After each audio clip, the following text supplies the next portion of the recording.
Montha తుఫాన్ ప్రభావంతో హైదరాబాద్ తో పాటు పలు జిల్లాల్లో ఎడతెరిపి లేకుండా వర్షం కురుస్తోంది. ఉమ్మడి వరంగల్, ఖమ్మం, మెదక్, నల్గొండ, ఆదిలాబాద్, మహబూబ్ నగర్ జిల్లాల్లో వర్షం దంచుకొడుతోంది.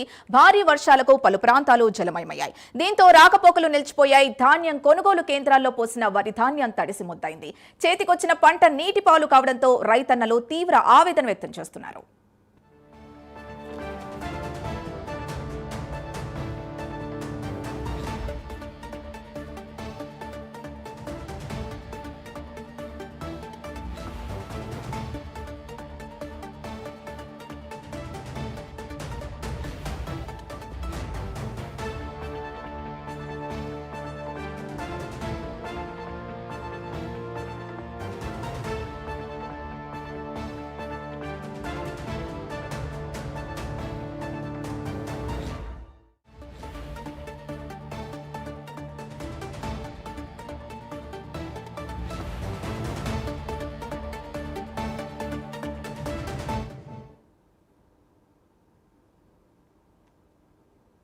మరోవైపు వర్షం కారణంగా సింగరేణి ప్రాంతాల్లో బొగ్గు ఉత్పత్తికి ఆటంకం ఏర్పడింది. పలు రైళ్లు ఎక్కడికక్కడ నిలిచిపోయాయి. రైళ్లు నిలిచిపోవడంతో ప్రయాణికులు తీవ్ర ఇబ్బందులు పడుతున్నారు. పలు జిల్లాల్లో లోతట్టు ప్రాంతాలు జలమయమయ్యాయి. రహదారులు చెరువుల్ని తలపిస్తున్నాయి. మరోవైపు భారీ వర్షాలు కురిసే అవకాశం ఉందని వాతావరణ శాఖ హెచ్చరికల నేపథ్యంలో రాష్ట్ర ప్రభుత్వం అలర్ట్ అయింది.